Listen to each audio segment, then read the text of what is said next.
Hey, thank you so much for the introduction. Yeah, so I am Aaron Bassett, as you heard there. I do have ADHD, so this talk's going to be about some of the things that I've had to, adjustments I've had to make to my work life in order to be able to focus and to get my job done, essentially. And that job is, I work for a place called Nexmo.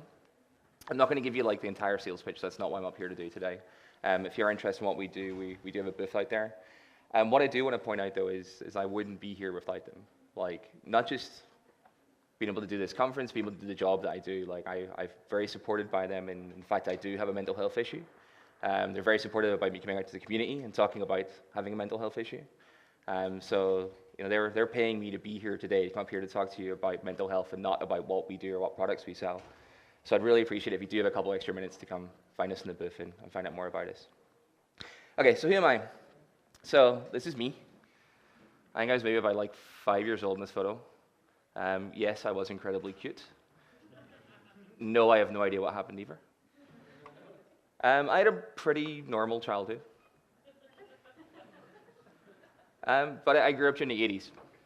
And in the 80s, we had the best music, we had the best fashion, we had the best fucking shoulder pads. But unfortunately, we didn't have the best mental health care. We didn't have the best ways of identifying developmental issues in kids in schools. So unfortunately, I did go untreated or undiagnosed for ADHD for 34 years. You know, so the majority of my adult life, majority of my career, I've developed, or I've built my career, I've run through so many different jobs while not knowing I had ADHD. So I've had to kind of, yes, now I'm medicated, it's awesome, I love it. But before then, I had to try and develop additional coping mechanisms. So for those people who don't know what ADHD is or how it affects you, I've got like a really short video I just want to play first. The prefrontal cortex, PFC, is the cerebral cortex which covers the frontal part of the frontal lobe, the brain region that's been implicated in planning complex cognitive behaviors or personality expression, decision making, and moderating social behavior. The basic activity of the brain region is considered to be an orchestration of thoughts and actions in accordance with internal goals. The most typical psychological term for functions carried out by the prefrontal cortex area is executive function.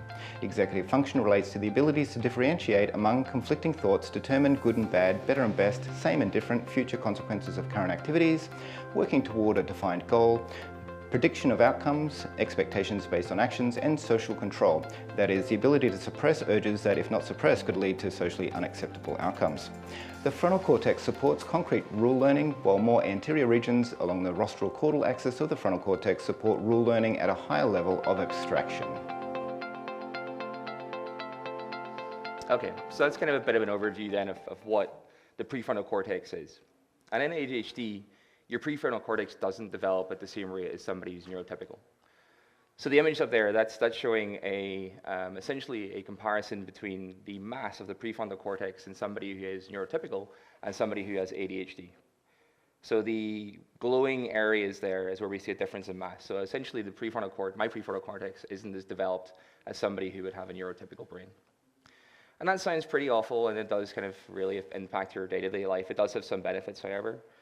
I love this quote: "The good part about having a mental disorder is having a valid reason for all the stupid things we do because we have a damaged prefrontal cortex." I would be lying if I didn't say it every now and again. I go, sorry, ADHD is an excuse. It also does mean as well that your prefrontal cortex is also what is impaired whenever you're drunk. So having ADHD is basically like being slightly drunk all the time, and not just because I'm Irish.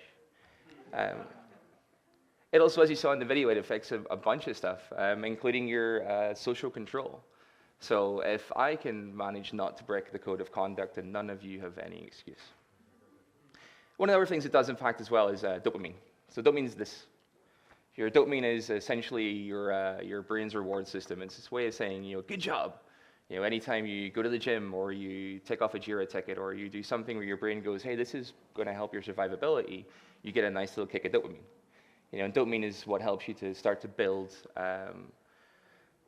good habits. You know, so you get used to having this kick of dopamine. You get your little fix, and you want to do the same thing again to get another fix, and so on and so forth. And people with ADHD, unfortunately, we don't produce dopamine in the same way as normal people do, so we don't have that same reward system. I also have a, oh gosh, what's the actual technical term for it? Major depressive disorder, or depression, as everybody calls it. And that's basically caused by lack of dopamine as well. So anything that you're trying to do where you're supposed to be getting this, like, you know, nice kind of kick from your brain that goes, hey, good job, it's a little bit harder when you don't have a prefrontal cortex. So you read all these how to be successful books, and I haven't come across one that says, you know, to be successful, be flaky, have bad time management, you know, forget what you're doing, work on the wrong thing, you know, all the stuff that the prefrontal cortex is supposed to control and supposed to help you do. I don't have that, so, you know, being successful based upon the outcomes in these, you know, self-help books is never really going to be an option for me, you know, and for most people, defining success can be different. You know, some people it's like success for them is their salary, is their remuneration, it's how much they earn. You know, they're all about those dollar bills, yo. I know it's an old meme. I'm also old. I like it. Get over it. It's fine.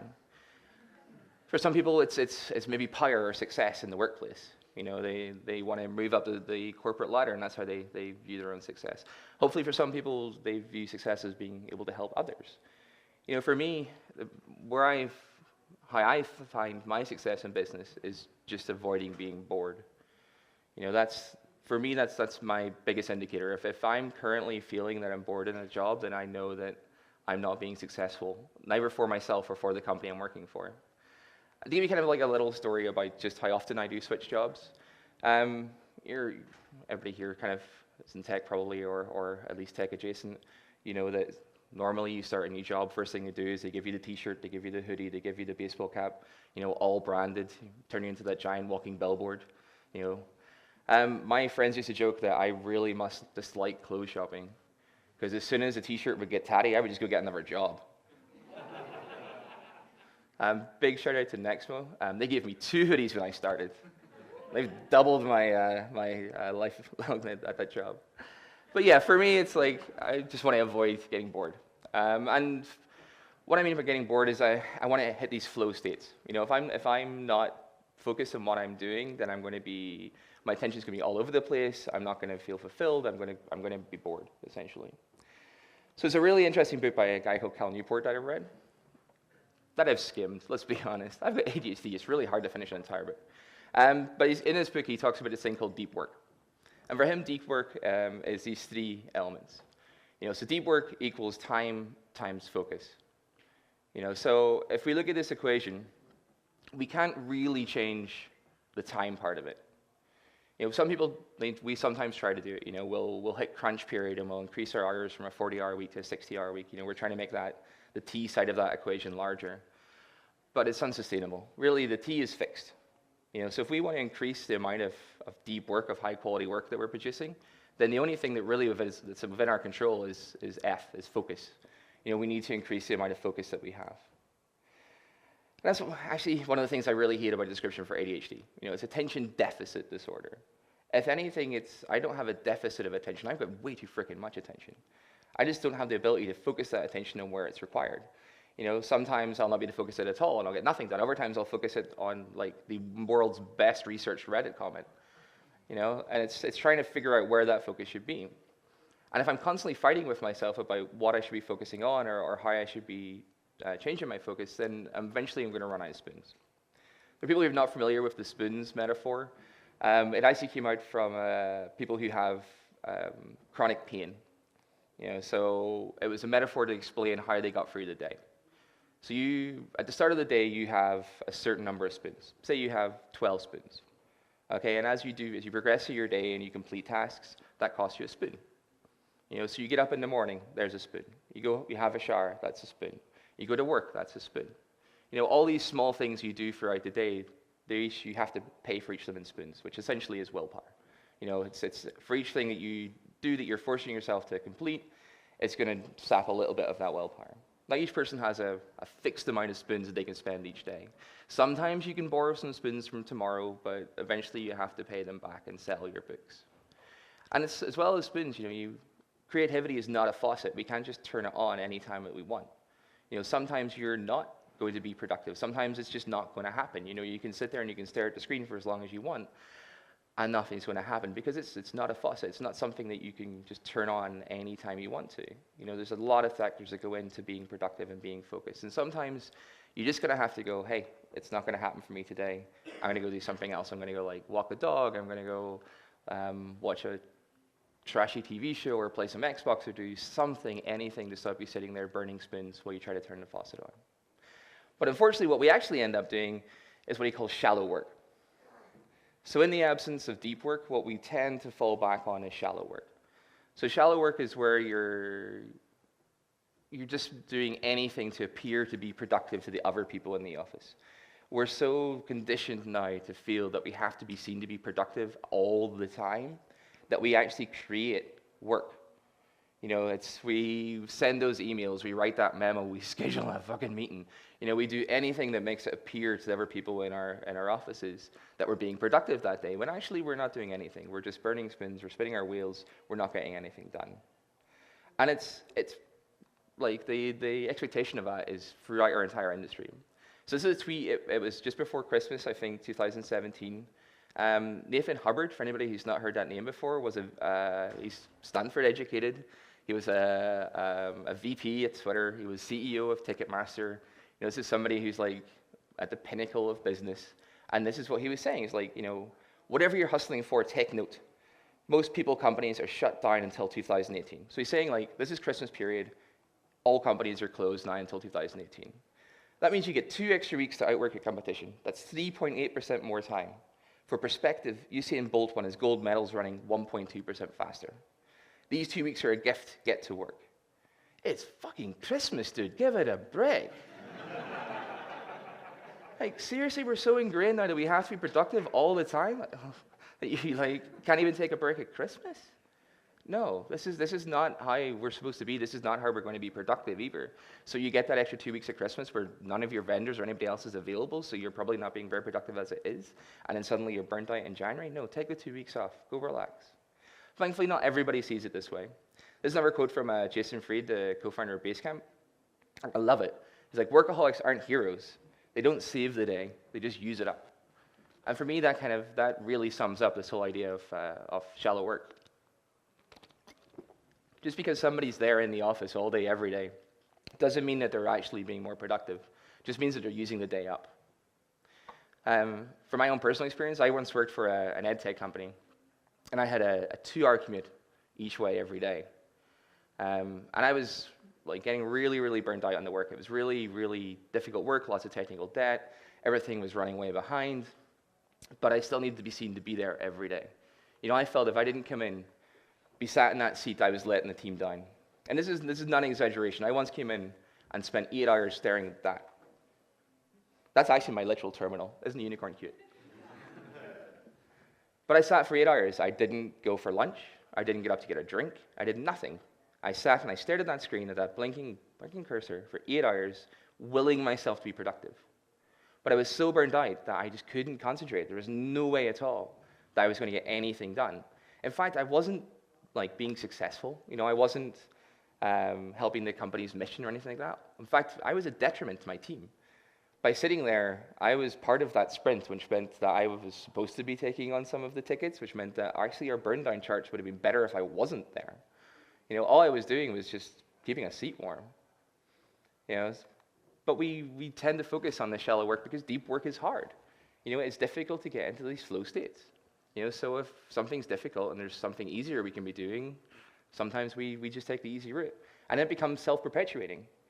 You know, you get into this habit of, that's what I do when I come to work. I come in and I send the email, or I schedule the meeting, or I write the memo, or I do any of these other things that actually really aren't productive and are not benefiting me or the company. Okay, so how can we improve our focus then? How can we get into these states of flow? There's a bunch of different techniques that people use. So this is a Pomodoro timer.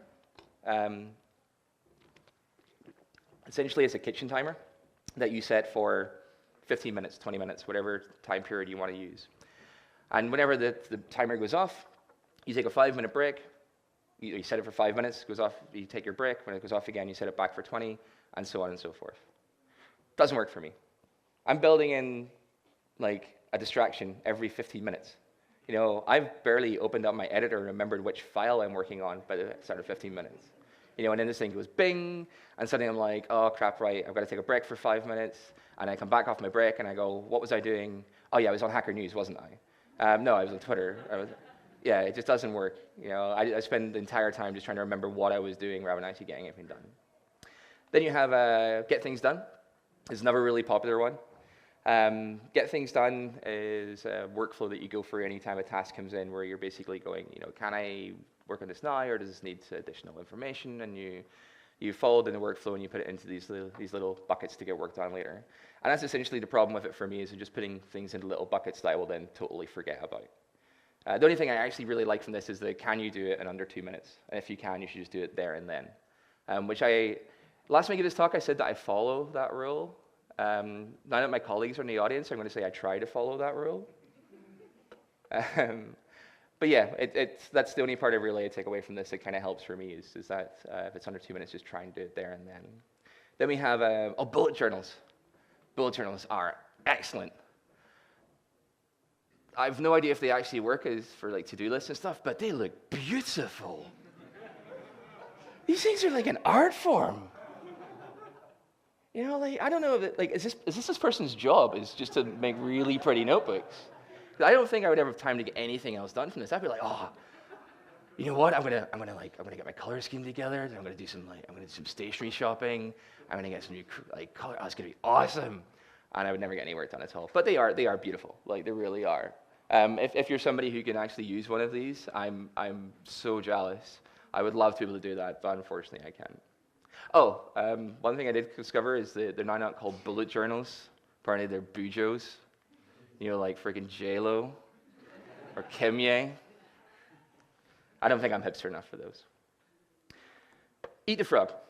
Another task management one that's pretty popular. The idea behind it is you pick your worst task and you do that first thing in the day. So it's like eating a frog. If you eat a frog first thing in the morning, there's nothing worse is going to happen to you that day. It's actually probably one of the better ones for me because I am quite productive in the morning, so I do try to tackle some of my more difficult tasks when I'm most productive. And that's you'll find a lot through this talk is I'll be talking about things that work for me. And really what I'm saying is these are things that I've discovered over time. I'm not trying to change the way in which my mind works. Instead, I'm trying to change the way that I work to fit the way that my mind works. And that's probably what I would advise most people. Because partly organization, for people with ADHD, organization becomes unsustainable task because organizational systems work in linearity, importance, and time. So all the systems we looked at there, I can take little bits and pieces from them and I adjust them to the way in which my mind works, rather than trying to adjust my mind into those different systems. Because really the only system that actually works for me is these. They're visual, they're easy to create, so I can just write my task down straight away. I can immediately see what I should be working on and what I should be doing. And they're still stuck on my monitor at home because I travel about 75% of the time. So everything's got its downsides. Okay, so the other thing then we can do to really kind of help ourselves get in these flow states is our working environment. Now, for anybody who doesn't recognize it, the background of the slide is actually this is Facebook. So this is their actual engineering floor. I'm actually finding it difficult to concentrate standing here knowing this is on the screen behind me. It's that busy. That looks like a hellscape for me. There's open plan offices and then there's this. I would get absolutely nothing done there. There's just so much distraction, there's so much noise, there's so much probably movement and things that it just wouldn't work for me at all. And to be honest, open plan offices don't work for many people. And we've known this for a while. So this is a quote from a BT futurologist saying that the trouble with open plan offices is they're a one-size-fits-all model which actually fits nobody. For anybody who doesn't know, BT is British Telecom, a publicly funded company which is now private. Thank you, Margaret Thatcher. But they do some good research every now and again. Some of the research is Steelcase. I'm just going to read some of these so I remember the figures. So a company called Steelcase polled 1,000 plus office workers. They found that 95% of them said that having privacy in the workplace was important. 41% felt they had privacy. So the vast majority of people say that privacy is important, and less than half actually feel that they have it. 31% of the people polled said they had to leave work to get anything done. Does that not seem insane that you would set up this office for people to come to do work and then they have to leave it to actually get anything done. Most people said they lost an average of 86 minutes per day to interruptions, to breaks in their concentration. So if we take that 86 minutes per day and we multiply it out over like a regular work year, that's 10 weeks over the course of a year. 2.5 months of unproductive time, just from those little micro interruptions every day. Canada Life found that if people in open plan offices take 70% more sick days. We've all seen it. There's that one asshole who comes into the office with a cold or a flu and gives it to everybody. Like, it happens. And again, it's actually that was disingenuous. I shouldn't have been mean to that person, because the reason they come into the office is because of the whole shallow work, and we have to be seen to be productive. Again, it's so ingrained in us that if we're not there bum in seat, then we're not getting anything done. We're not being productive. In fact, you don't even need to have an open plan office. If you're working in an office that's got one other person in it, your chance of taking a sick day increases by 50%. We are filthy, dirty people, and we spread our diseases really quickly. Queensland University of Technology Institute of Health and Biomedical Innovation did a test where they found that people in open plan offices had 90% higher levels of stress. They had higher levels of conflict, and they had higher blood pressure. Like, this is not even affecting just our mental health. This is actually affecting our physical health, just working in open plan offices. In fact, we don't even need to be in an open plan office. Cornell University did a study where they just played the noise of an open plan office to people for 3 hours. Didn't actually make them work in the office themselves. They just played the background noise that they would hear from a regular open plan office. And their levels of adrenaline spiked. That's your fight or flight response. And not only did they notice that they obviously were feeling a lot more stressed with just the noise going on, but 50% of the people studied didn't make any ergonomic adjustments to their workplace. So they were so distracted just by the noise that they didn't even realize that they were uncomfortable in the way that they were sitting. So this has a huge impact. And it's not something that this is like new studies. Like, we've known about open plan offices, and we've used open plan offices for a while. This is one from 1896. This is the counting room in Cambridge. 1900, the long room in Wellington.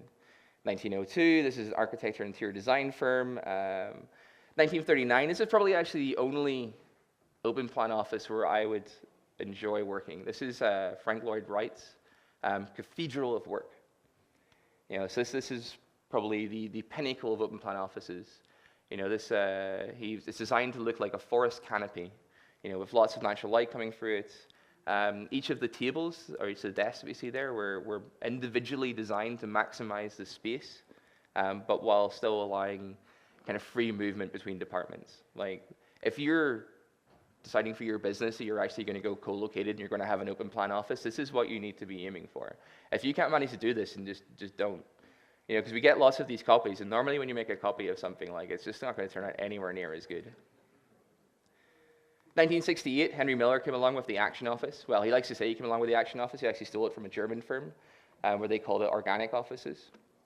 Action offices are this concept that you can take kind of modular furniture and you change the office based upon what you need at that time. So you can create different pods that people work in, or you can create little breakout areas, or you can chop and change it. It's pretty, I would say that most people have worked in an office that looks like this. They all come out of like the same IKEA catalog. They're pretty much like cookie cutter. They're better than what we had before. They're not quite cubicle farms, but they still have a little bit of privacy. But there's issues there with privacy. There's issues there with noise. There's issues there with distractions, etc. And even companies like where I work for Nexmo. We recently did a redesign of our office. It is beautiful. We've got these lovely areas where people can sit and watch films or have meetups, and we've got little cubby holes for people to get away if they do need some quiet time. Even areas that should be noisy, like whenever we're doing our stand-ups in Scrum, we've got noise-canceling curtains and stuff, and then they plunk all the engineer desks down in neat little rows. It's even companies who are trying to do it really, really well, they're going to make some mistakes. That's why this is actually my favorite desk. It's because I have full control here. If it's too hot, I can open the window. If it's too cold, I can turn on the heating. Okay, so I don't get foosball tournaments.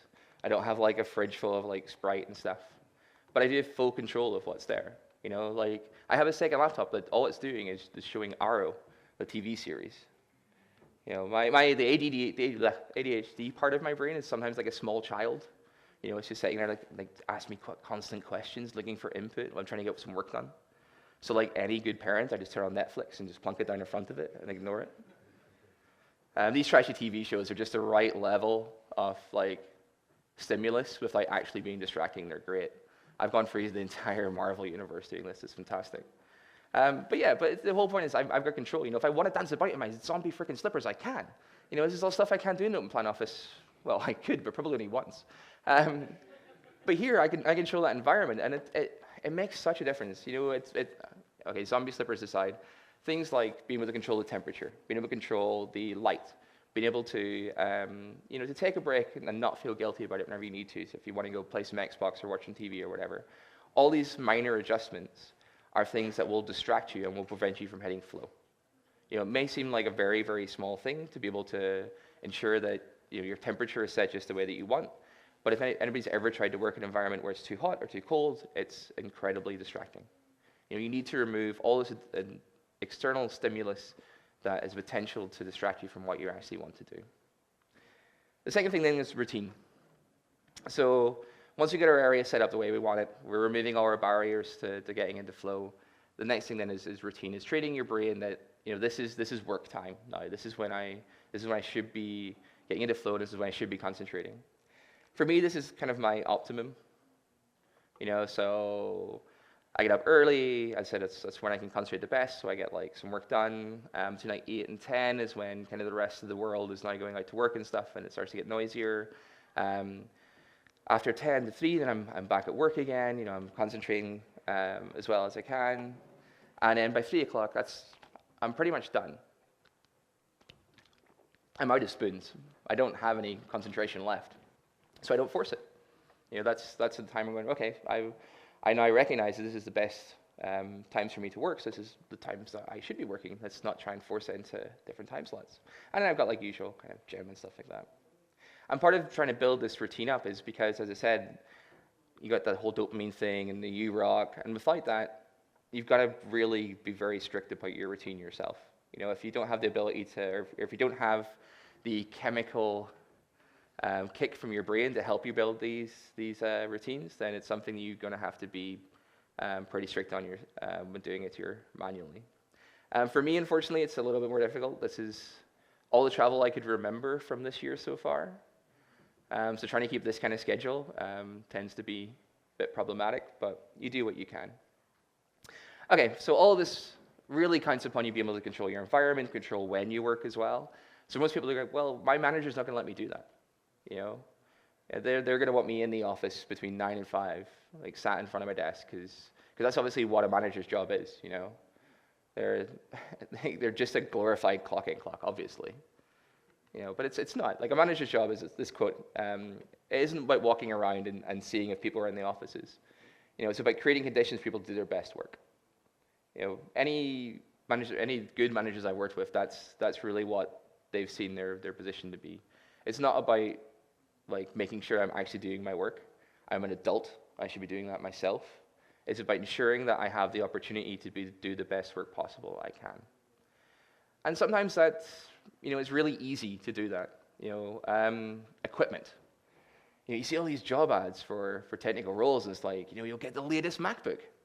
Like, that's like hiring a fireman and going, you'll get some hoses. You know, it's a basic requirement for the job. Why is this a selling point for somewhere? You know, and it wouldn't be a selling point unless some companies were actually nickel and diming on it and weren't paying for the best equipment. You know, we spend so much money hiring good people, and then we put barriers up to the success because we don't want to pay $300 for a monitor. Like, come on, seriously. But then it can be managing up, you know, as well. Sometimes, so I worked for a company once. It was a product-based company, and the CEO there used to phone the developers directly with product requests. You know, he would skip the entirety of the product development lifecycle and just phone a developer and go, hey, I want to change this page in this way. You know, so it was impossible to manage that situation because now suddenly all of our burn down charts meant nothing because people were getting pulled out to work on stuff that weren't within that sprint. You know, we might as well not have had ticketing. We might as well not have had like our entire QA process because suddenly everything was thrown out of whack because a page has just changed on somebody's whim. And in that situation, you try to manage up, you speak to the CEO, you explain the situation to them, and 9 times out of 10, it doesn't change. Because they're the CEO, it's their company. That's their developers sitting in those seats. If they want to speak to them, they will. And that's a very difficult situation to deal with. So what I did is I spoke to the developers, and I asked them, so the telephones on your desks, do you phone other departments? They're like, no, we get up and walk downstairs. It's a small company. They're like, okay, so do your partners or your significant others phone you at work on them? No, everybody has cellular phones. Why would they call the company landline and get passed through? It's like, okay, so you don't phone other departments. You don't use them for private calls. Is there anything you do use your desk phones for? And they're like, well, yeah, sometimes the CEO phones me up and he makes demands upon my time. I was like, okay, so I got a big-ass box, and I walked around every developer's desk, and I unplugged the phone, and I put it in the box, and I set that box outside of the facilities. They were a distraction. They were of no benefit at all to any of the developers there. The only thing that they were causing them was additional stress and ruining their productivity. So I removed that distraction. And sometimes it's just thinking about that and thinking about different ways that you can overcome obstacles that may not be completely obvious to begin with. That helps you with flow as well. Okay, so we've got everybody now scattered all over the world. How do we communicate? Because communication is key for any kind of development and any kind of software development or engineering. So I sent a test message today, and I'm so glad I hit edit message and not send it now, because we're a fully distributed team, and I'm sure there'll be people in different time zones that would not have been very pleased with me if I'd woken them up just to get a screenshot for this slide. But yeah, so we use Slack an awful lot for our communication. And weirdly, we use Slack, but we use it for asynchronous conversations a lot of the time, not synchronous. And that is one of the big adjustments you'll need to have if you are going to let people work from wherever they want to work and whenever they want to work, is that you're not going to be able to get in touch with everybody as soon as you want to get in touch with them. And to be honest, that's a good thing. If we get into the habit of just being able to interrupt anybody anytime that we want, that's actually detrimental to their flow. Just because we need that answer right now does not mean we should be able to interrupt them in whatever they're doing. So moving to this asynchronous kind of conversation or conversation flow actually helps a lot. And we have lots of rooms, with very obviously serious business talks going on about mac and cheese and stuff. Yeah, mac and cheese is serious business apparently, and Amanda will fight you if you don't agree. We also have some tools installed there, we have Geekbot that allows us to do kind of our daily stand-ups and chat and things. It's fairly useful.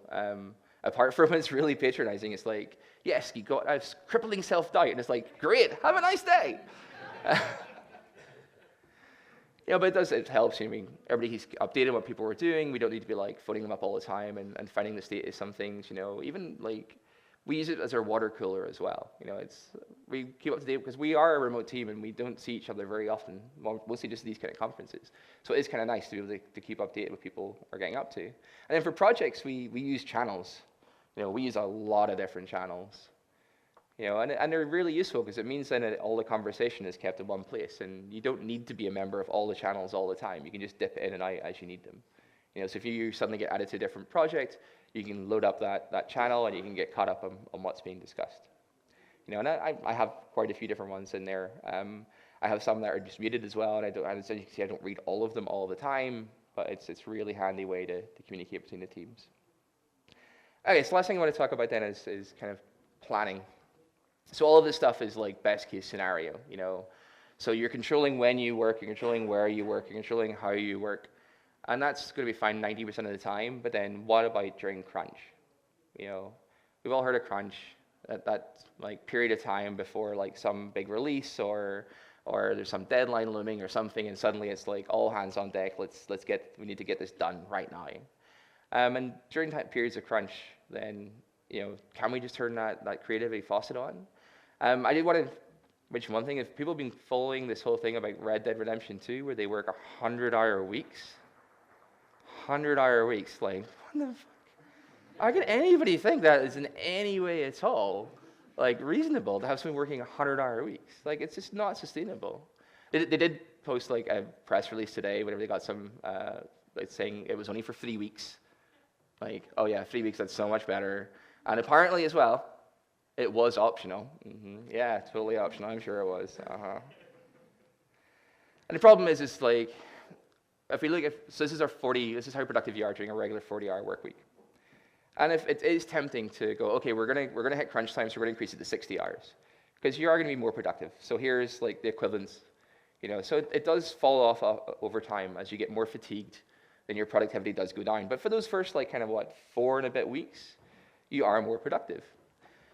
But what we don't normally see whenever we see these kind of graphs is the fact that yes, you are more productive, but your error rate goes up as well. So I did a lot of research in a couple of different industries.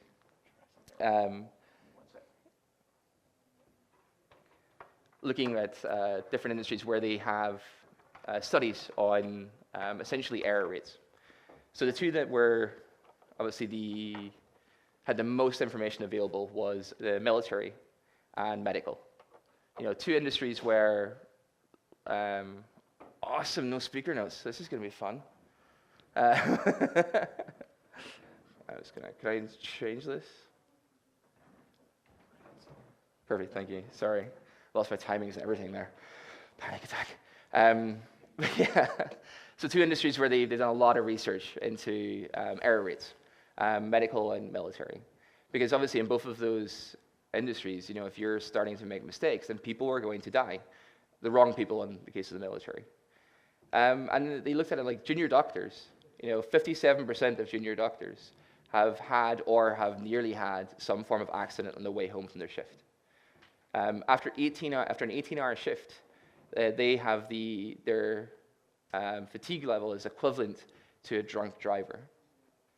It's incredible the impact that just a small amount of fatigue can have on our mental capabilities. So that's our regular kind of error rate. So let's adjust it then for what they saw people start to get fatigued. So this is what your error rate would actually then become. So we can see that you have this huge spike after you've been running kind of crunch time for a few weeks, and then it starts to fall off. Now the only reason it's actually falling off there is because you're actually writing less code. You're less productive, so you're writing less code, so you've got less errors. Your error rate is still way above what it would be before. So let's adjust our actual productivity. So let's say each error takes us a couple of hours to rectify. So now we adjusted the line down a little bit. And let's be honest, if we're creating errors, we're also creating technical debt. So let's knock off a few percentage points from productivity for that as well. If you're working in the kind of company where they're going to make you run crunch for a few weeks, then they're probably not going to care if you don't write tests either. So tests are going to go, let's be honest, the first thing out of the door. If you're not writing tests and you're not writing docs either, so suddenly that 4 or 5 weeks of additional productivity you had is suddenly down to a week. Awesome. So we run a week of crunch, then we take a week off, we run a week of crunch, and we take a week.